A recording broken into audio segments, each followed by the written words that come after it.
प्रिय छात्र छात्राओं, सुप्रभात। आज इस वीडियो में मैं सुरेश चंद्र उपस्थित हूं और आप सभी उपस्थित हैं। बहुत बहुत धन्यवाद। और इस पूरी वीडियो को शुरू से अंत तक बड़े ध्यान पूर्वक देखिए, समझिए, तब आपकी पूरी बात समझ में आएगी। बच्चों, कक्षा 7 में आज हमारा जो हिंदी बसंत में पाठ 10 है, अपूर्व अनुभव, जिसका नाम है अपूर्व अनुभव। ये एक संस्मरण है और इस संस्मरण को लिखने वाले, जिनका लेखक जिनको कहते हैं, उनका नाम तेत्सुको कुरियानागी। तेत्सुको कुरियानागी इस संस्मरण के, इस पाठ के लेखक हैं। बहुत उच्च कोटि के लेखक हैं बच्चों। हिंदी बसंत पाठ 10 अपूर्व अनुभव। बच्चों, इस पाठ का आपको जब कोई पैराग्राफ आएगा तो उसमें संदर्भ भी लिखना पड़ेगा, और संदर्भ लिखने के लिए हमें चैप्टर का नेम और उसके लेखक का नाम मालूम होना चाहिए, तभी हम संदर्भ लिख पाएंगे। संदर्भ में ये पाठ का नाम और लेखक का नाम लिखना अनिवार्य होता है। इस पूरे पाठ में जो कठिन कठिन शब्दार्थ आए हैं वो मैंने नोट कर दिए हैं, उनके अर्थ आप इनको कॉपी पर नोट कर लेंगे। अब मैं सबसे पहले तेत्सुको कुरियानागी जी के बारे में थोड़ा सा संक्षेप में बताना चाहूंगा। बच्चों,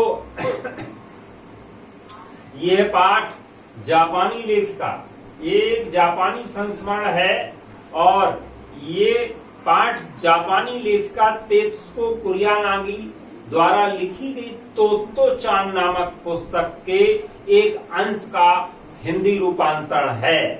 ये जापान की प्रसिद्ध कहानीकार व अभिनेत्री रह चुकी हैं। ये जापान की प्रसिद्ध कहानीकार व अभिनेत्री रह चुकी हैं। अब मैं इस कहानी को इस पूरे पाठ का सार क्या है वो बताना चाहूंगा। आप लोग ध्यान से सुनिए एक एक शब्द को, तो इस पूरे पाठ का सारांश आपको समझ में आ जाएगा। बच्चों, ये कहानी, ये जो पूरी कहानी है ना, ये कहानी टोक्यो में रहने वाले दो बच्चे यासुकी चान और तोत्तो चान की है। यासुकी चान तोत्तो चान से 1 साल बड़ा था, यानी उम्र में 1 साल बड़ा था। तोमे के हर बच्चे का अपना एक पेड़ होता है जिसे वो अपनी निजी संपत्ति मानता है। यासुकी चान का अपना कोई पेड़ बच्चों नहीं था, क्योंकि वो पोलियोग्रस्त था और किसी पेड़ पर चढ़ना उसके लिए संभव नहीं था, उसकी बस की बात नहीं थी। सभागार में, सभागार किसे कहते हैं? बैठक करने का बड़ा कक्ष, जो बैठक करने का बड़ा कक्ष होता है उसको सभागार कहते हैं। सभागार में शिविर लगाने के 2 दिन बाद तोत्तो चान ने एक साहसपूर्ण काम करने का फैसला किया। उसने यासुकी चान को अपने पेड़ पर चढ़ने का निमंत्रण दिया, न्योता दिया, बुलावा दिया। ये बात ना तो तोत्तो चान के माता पिता को, ये बात ना तो तोत्तो चान के माता पिता को पता थी और ना ही यासुकी चान के माता पिता को। बच्चों, बहुत सुंदर वर्णन किया गया है। तोत्तो चान स्कूल पहुंचे, वहां यासुकी चान पहले से ही मौजूद था। दोनों पेड़ के पास पहुंचे। तोत्तो चान चौकीदार के छप्पर से तिपाई सीढ़ी, यानी 3 पैरों वाली सीढ़ी उठा लाई और तने के सहारे उसको टिका दिया, ताकि आसानी से 2 शाखा तक पहुंचा जा सके। फिर तोत्तो चान छलांग मारकर 2 शाखा पर चढ़ गई और जोर लगाकर यासुकी चान को ऊपर खींचने लगी। बहुत मेहनत, बहुत परिश्रम के बाद दोनों आमने सामने की 2 शाखा पर थे। बच्चों, फिर क्या हुआ?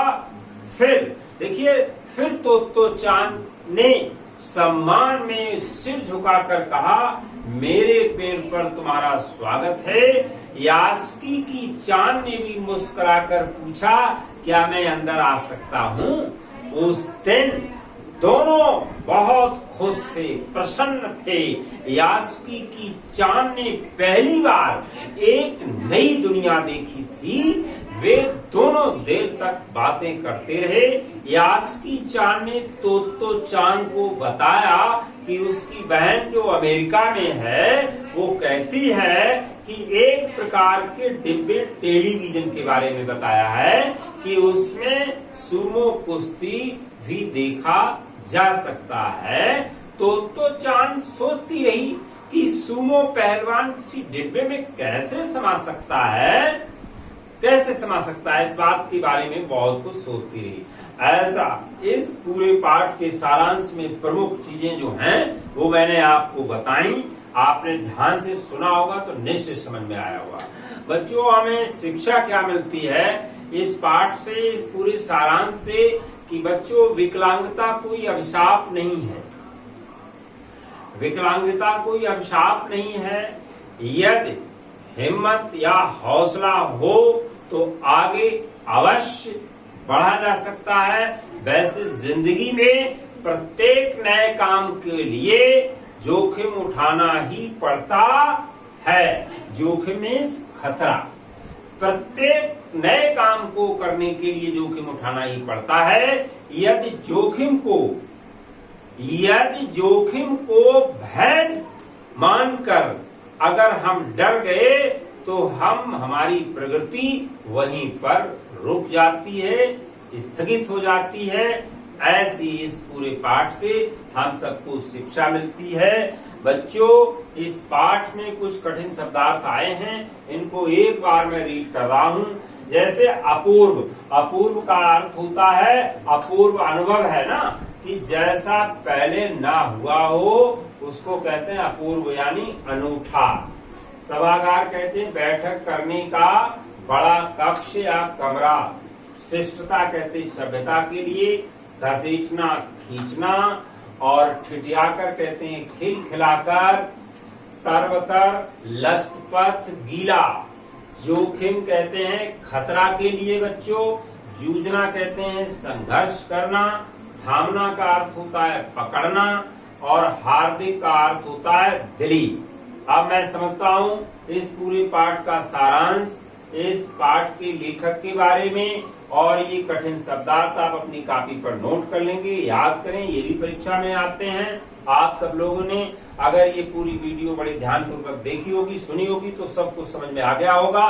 और मैं समझता हूँ अब इसमें बहुत कुछ बताया जा चुका है। अब आज इतना ही, फिर अगली वीडियो में नए चैप्टर के साथ फिर मिलते हैं। वीडियो आपको अच्छी लगी हो, पसंद आई हो तो लाइक और सब्सक्राइब अवश्य करें, ताकि हम जो नई वीडियो अपलोड करें वो आप तक पहुंचे। बहुत बहुत धन्यवाद। फिर मिलते हैं।